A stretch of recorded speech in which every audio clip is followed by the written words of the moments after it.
Trump کا ابنائے Hormuz میں پھنسے جہازوں کو نکالنے کا اعلان، ایران کو رکاوٹ کی صورت میں سخت کارروائی کی دھمکی۔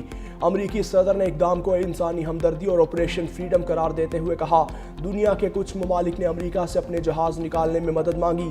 غیر جانبدار ممالک کے جہازوں کو محفوظ راستہ فراہم کریں گے۔ جہازوں کو محفوظ طریقے سے محدود آبی گزرگاہوں سے نکالا جائے گا۔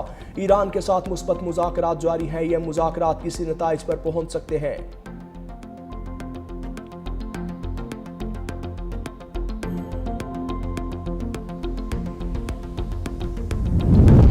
آبنائے ہرمز میں حالات تاحال کشیدہ، متحدہ عرب امارات میں ساحل کے قریب تیل بردار بحری جہاز پر ڈرون سے حملہ۔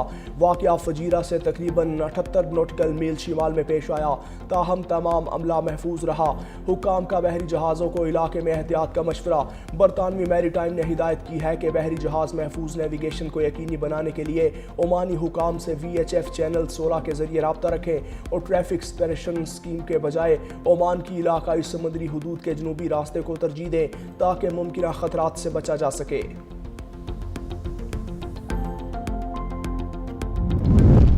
آبنائے ہرمز میں امریکی مداخلت کو جنگ بندی کی خلاف ورزی تصور کیا جائے گا۔ ایرانی نیشنل سیکیورٹی کونسل کے سربراہ ابراہیم عزیزی کا رد عمل، کہتے ہیں آبنائے ہرمز اور خلیج فارس کا انتظام ٹرمپ کے فریب دینے والے بیانات سے نہیں ہوگا۔ آبنائے ہرمز اور خلیج فارس کے معاملات میں بیان بازی کی کوئی گنجائش نہیں۔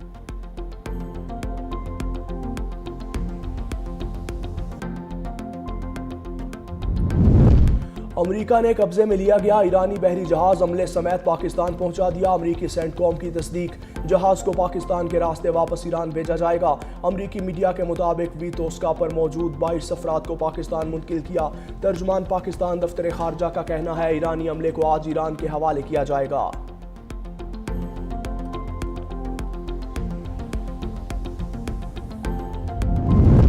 وزیر خارجہ اسحاق ڈار کا ایرانی ہم منصب عباس عراقچی سے رابطہ، خطے کی صورتحال پر گفتگو۔ عباس عراقچی نے پاکستان کی ثالثی کی کوششوں کو سراہتے ہوئے مخلص اور تعمیری قرار دیا۔ اسحاق ڈار نے کہا، مذاکرات اور سفارتکاری ہی مسائل کا واحد حل ہیں۔ دونوں وزرائے خارجہ کا پاک ایران تعلقات مزید مضبوط بنانے پر زور، خطے میں کشیدگی کم کرنے پر اتفاق۔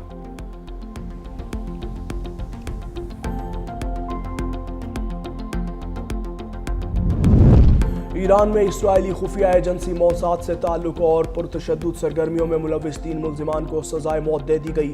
سرکاری میڈیا کے مطابق ملزمان پر مشہد شہر میں سیکیورٹی اہلکار کے قتل، سرکاری اور نجی املاک کو نقصان پہنچانے اور ہنگامہ آرائی کی قیادت کرنے جیسے سنگین الزامات تھے۔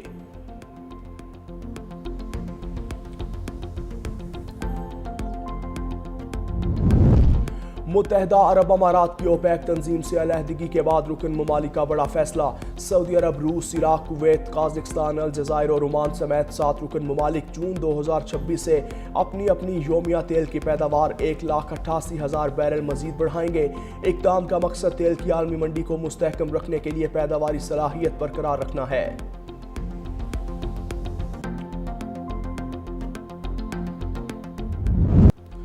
پشاور زلمی حیدرآباد کو ہرا کر PSL کے کنگز مین بن گئے۔ ونر ٹیم کا جشن، شاندار آتش بازی کی گئی۔ 11ویں ایڈیشن کے فائنل میں حیدرآباد کنگز مین کو 5 وکٹوں سے شکست دے کر دوسری بار ٹائٹل اپنے نام کیا۔ 130 رنز کا ہدف 16ویں اوور میں حاصل کیا۔ حیدرآباد کے بلے باز اہم میچ میں لڑکھڑا گئے۔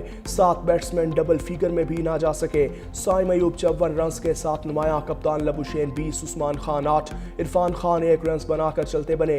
گلین میکسویل بغیر کھاتا کھولے روانہ۔ کوشال پریرا 1، حسن خان 12 رنز بنا سکے۔ زلمی کی بیٹنگ لائن مشکلات کے بعد سنبھل گئی۔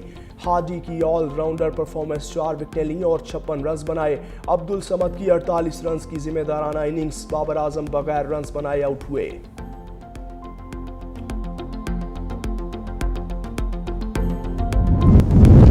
محسن نقوی کا اگلے سال PSL میں نئے وینیوز شامل کرنے کا اعلان۔ چیئرمین PCB محسن نقوی نے میڈیا سے گفتگو میں کہا، زندہ دلانے لاہور کی کرکٹ سے محبت دیکھ کر بہت متاثر ہوا۔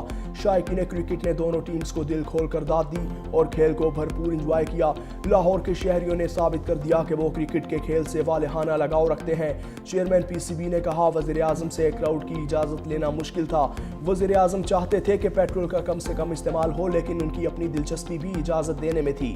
PSL 12 اس PSL سے بھی بڑا اور اچھا ہوگا۔